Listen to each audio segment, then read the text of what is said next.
The UK government has announced that new climate change commitments will set the UK on course to cut carbon emissions by 78% by 2035. That's covered by the British newspaper The Mirror. Around the world, governments are moving to limit the power of tech companies. The New York Times reporting on the European Commission, which wants to limit technologies powered by artificial intelligence. And new research has found that women who wake up during the night are more likely to die prematurely or suffer from a raft of illnesses, including heart disease, diabetes and infertility. British newspaper The Sun covers that story. My reviewers today are broadcaster and journalist Lape Olarinoya and journalist Varashni Pillai. Ladies, great to have you with me. So let's start with that shocking news of Chad's president, Idris Deby, killed during clashes with rebels. Lape, this is a big shock for Chad because he's led the country for decades.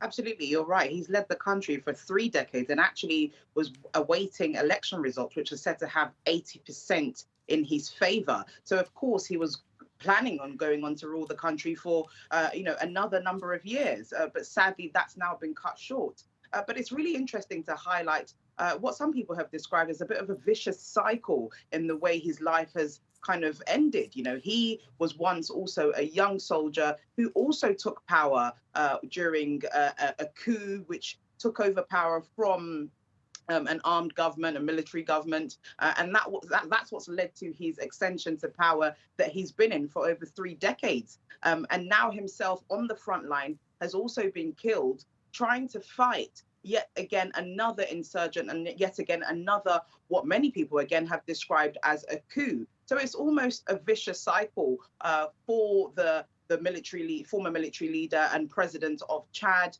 and a lot of countries all over the world, particularly France, are distraught at this news, describing him as a great ally that was fighting for peace across Chad, particularly the rise of Islamist insurgents in the north of the country. It's worth noting that he died towards the south of the country, advancing to the north, but it highlights how much the problem is spreading to the south. So it's a very sad time for Chad, but it's going to be very shocking and critical to see how Chad will transition power, particularly because now we can see some form of oligarchy happening because his son is now taking over as the interim president. Yeah, that's really interesting, isn't it? I was speaking to an analyst earlier who said it's now going to be crucial the next few weeks and months ahead to see how Chad handles this transition. Varashni, what do you think about what it's going to mean for Chad and in terms of, I suppose, security? Well, security is a big issue, absolutely. Chad had one of the most powerful regional militaries. And that's what made it such a favorite of the Western allies like France, like my colleague mentioned. It leaves a bit of a vacuum. Now, of course, the army still exists, but Deby, for all of his flaws, was that rare leader who was a bit of a warrior president. The fact that he was killed on the front line shows that he was no armchair general. He was someone who was willing and rather enjoyed going to the front lines and being with his soldiers. Now, that doesn't justify the fact that he overstayed his time in power. This is a story we see too often in Africa, and I say that as someone who is African and living here. He was in power for 6 terms. That's about 4 terms too many. Nonetheless, back to your question, in terms of what will happen, he does have his son in there. It's a bit of a throwback to a monarchy type of view where you can just hand over power to a family member, which shouldn't be the case. That is not how democracy should be run. They've said that it's an 18-month interim measure and that after that, free and fair elections would be held. But that is a tenuous promise at best. We've seen the story too many times across many developing countries and war-torn countries, and we have reasons to be worried that perhaps the son will not be willing to relinquish power after the 18 months are up. Yeah, there'll be a lot of people watching closely what happens in Chad. Let's move on to our next story. Now, this is about an announcement by the UK Prime Minister Boris Johnson that the UK is speeding up its timetable for cutting carbon emissions. Lape, the goal is 78% cut by 2035. That's a pretty good target. It is a good target, but it's somewhat unrealistic, particularly because the Labour government also tried to achieve what some people have described as unrealistic targets, and they just fell short of those. And now I think the major concern is how does the current Prime Minister and the Conservative government, how do they plan to hit these targets? How do they plan to curtail the ships that sails and the aeroplanes that fly, particularly as we're in a pandemic and the aviation industries have been hit incredibly hard by this pandemic? But there needs to be some sort of a clear plan so we can kind of disassociate rhetoric from reality. And I think a lot of people are waiting eagerly to see how the government plans to tell us how we're going to get to this achievement. There are five targets, and currently we haven't met any of those targets. Yeah, and that's really interesting because climate change cuts require, it's not just industries, is it? It's us, it's all of us. We all have to do our parts. We have to make changes. We have to eat less meat. We have to travel less. Varashini, do you think as a global population, are we ready to do those things? I think for sure we're living in a time when it's become, the norm. It's acknowledged now widely. I think we've seen a huge success in terms of the information campaign around climate change, where you're seeing for the first time a real common purpose amongst not just major governments, including China and the US and yourselves in the UK, which is huge, but citizens coming together and saying, you know what, we're not debating this any longer. It's a huge problem. We've got to get to zero emissions. But, as my colleague pointed out, the devil is in the detail, and that is true for Boris Johnson's government. Empty rhetoric and promises are not going to cut it at this point. Saying you're going to achieve that target is all good and well, but as his, opponents in the Labour Party have said, how are you going to do that? What is your track record in this? And as we've seen, the track record of the Conservative Party is not particularly good. A study done by The Guardian, I think in 2019, a decade-long study, showed that Conservative MPs were 5 times more likely to vote against climate change legislation than their peers. So they might be able to make those grand statements around the fact that they want to see these long-term cuts to global emissions, but what are they doing in the short term to make sure that happens? We're not seeing that detail. More cuts in a different way now. Governments are reining in big tech companies. Varashini, this is a story that you suggested, and it's really interesting to read that China, the US, the EU, they're all imposing restrictions on these big tech companies. What are they worried about?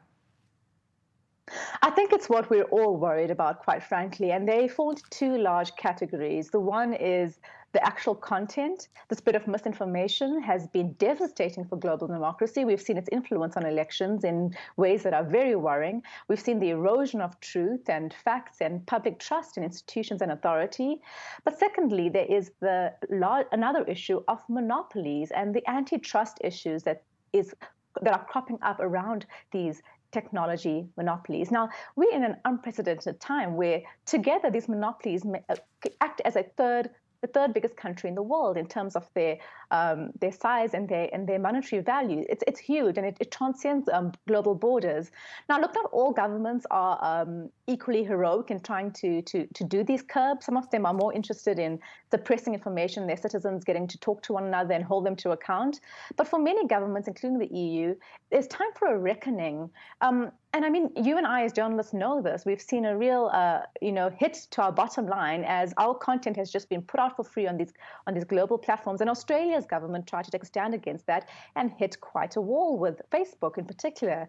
So it's quite interesting to see all these governments coming together for the first time and putting down boundaries in place with these tech giants, for better or for worse. Lape, are you surprised by this? Because, I mean, tech companies do have such a lot of power. They influence so many areas of our life. They have control over things from retail to commerce to entertainment. I am shocked by this because I think it's very worrying, because how do we curtail how far we get to essentially socialism? We've seen governments that operate under strong regulation of their tech companies, like that of Russia and China and so on. But that's usually for political gain and for control. So in this case, where do we really draw the line? Can we have regulation that allows tech companies to restrict the kind of information that is spread? But at the same time, does that then question our freedom of speech and our freedom of information? So I think it's very, very murky waters here. And it'll be very interesting to see how different countries regulate them, because at the moment, different countries are tackling them quite differently. We know India is doing it in a very different way to the way in which China and Russia are doing it. So it's a matter of that collaboration across different countries in the world to have this kind of unified front against tech companies. But I think my colleague raises a very interesting point there about the monopoly of it. Can that be open too? So I think it's a very interesting debate. And a lot of people are eagerly waiting to see how this will be developed. And finally, on to our last story, a story that might keep you up at night, but hopefully it won't, because it seems that women who wake up at night are more likely to die. Well, that's just great, because apparently researchers are saying that women who wake up are more likely to suffer cardiovascular disease. Varashni, I mean, this is pretty worrying, isn't it? I don't know how many times in the night you wake up. I do quite a lot, so I'm obviously on a downhill slope. I mean, I have to say, nice going, throwing in that story there. It really terrified me.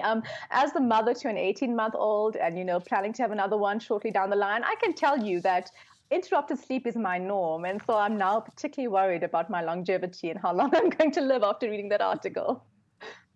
As if women don't have enough discrimination as it is. Apparently, the co-author of this report from Maastricht University said being older, being fatter and snoring didn't help, which clearly means my days are numbered. But it's interesting that if you stop yourself snoring, you can reduce the risk. Lape, what do you think about this study?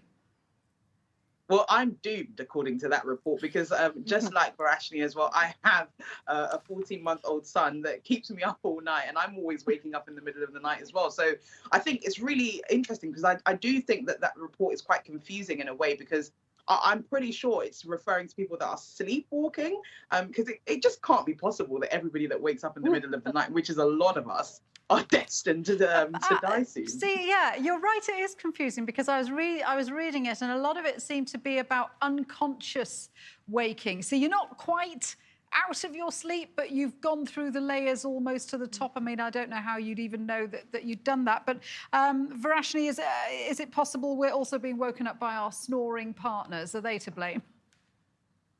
I mean, absolutely, I would say so. But I would also say that the pandemic and lockdown has shown us that women have taken on the burden when it comes to domestic chores. They've had to carry on doing their jobs and take the majority of childcare. And numerous studies since lockdown started have shown that women are close to burnout more so than men in terms of, those who are running a household together. So I think this is just another warning sign that women need to take really good care of themselves, that their very lives are at stake. And I think the problem with all of us is that we think we can do a lot more and we take on far too much. And I think that's reflecting in our health. Absolutely. Well, ladies, I hope that you both get a good night's sleep, many, many good night's sleeps. Thank you very much indeed for joining me, Lape and